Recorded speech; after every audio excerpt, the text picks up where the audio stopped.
leaflets are here. Look, yay. I'm going to be giving these out in town. So if you see me, please come over and say hello, because I'm going to look like an odd bod in town giving these out.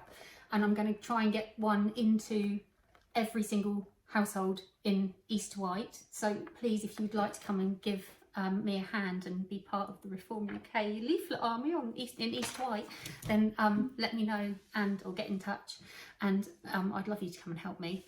We need to get who Reform UK are and what they stand for out there. There are a lot of people that still think that their only choices are to vote for Conservative or Labour, possibly even Green, but the first two have promised us the world forever and have only ever delivered for themselves. Green, net zero will make us net poorer. It's not a good idea to push all of the things in one go at us when it's not been planned out or thought out properly. I've got no problem with recycling, with taking more responsibility for yourself, reusing things, not wasting things. However, me paying more in tax for a climate carbon levy, whatever they want to call it, isn't going to help. It's just going to line the pockets of the big corporations that are making money out of the green agenda. We need to lower our fuel costs, because that personally I think is impacting on our food bills, on everything, on manufacturing of goods, on our the economy with the pubs and with restaurants and bars, and they're really stuck because they need to put their prices up so they can cover their costs. But if they put their prices up too much and we're struggling with free funds, we can't go out and spend our money out there. It mainly comes down to the energy. Reform UK have got a brilliant policy on, they want to use what we've got here under our feet. We don't need to be importing everything from elsewhere. Food, energy, we need to start building things here, making things here and growing things here. We need to look after ourselves, and once we are stable again, we can offer to help other people. It is the British way, it is the English way. We don't say no to people. That's why a lot of us have got, or a lot of the country have got a problem with saying we're going to stop the boats, because we want to be able to help everybody all the time. It's just not possible. If the demographic of the people on the boats were women and children fleeing war-torn countries, my view would be different, but they're not. Quite a lot of them are 20-something-year-old men who are being trafficked here to come and work in the criminal underworld. It's not helping them, it's not helping us.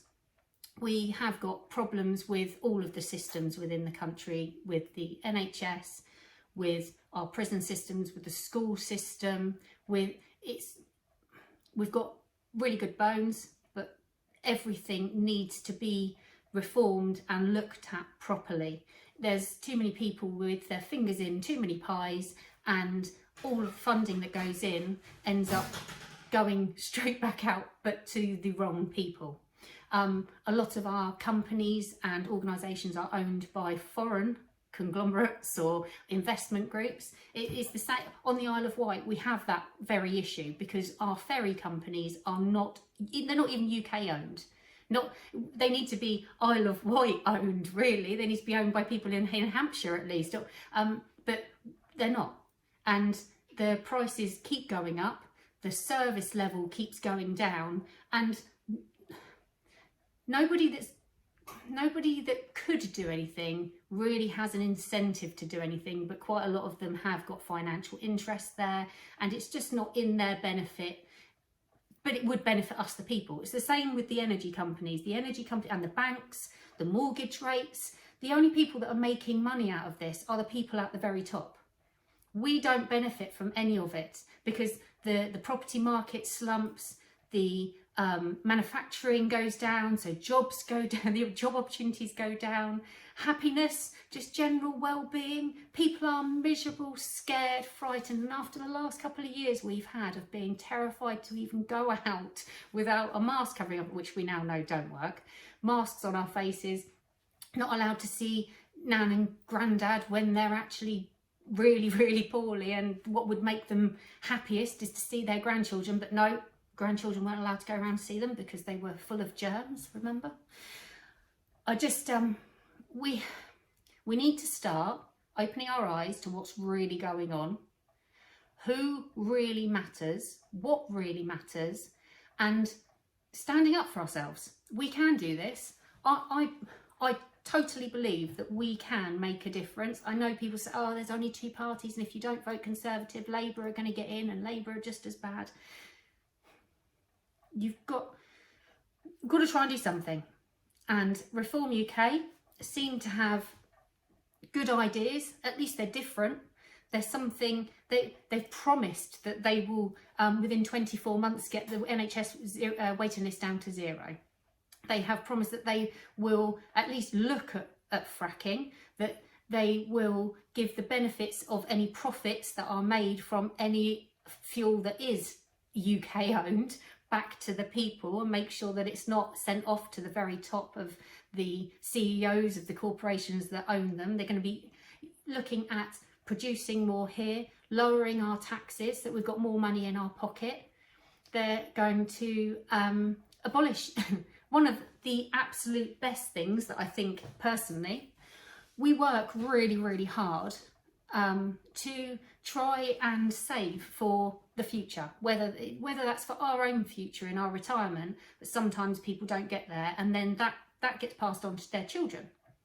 But the amount of inheritance tax that gets taken then away, you've paid tax on your wages, you've paid tax on everything else that you've ever bought, you then pay council tax and road tax and all of these other taxes, and then when you die, the house that you've paid into, you pay inheritance tax, so that all of it doesn't get passed on to your children or to whoever, the donkey sanctuary, whoever else you want to give it to. The inheritance tax under Reform UK would be abolished for any estates worth under 2 million, and then any estates worth over 2 million, they would be charged at 20%, which the majority, 98% of all estates within the UK are worth under the 2 million. So for the majority of us, that's amazing. You can work hard, put money by, and pass it on to your children or your grandchildren, or the cat's protection, or the donkey sanctuary, or wherever you wanted to pass it on to. Thanks for listening. Please, if you would like to come and help me hand these out and get the word out, then let me know. And otherwise, I'll see you around, and I'll try and do more videos, even though I hate doing videos. Thank you. Bye.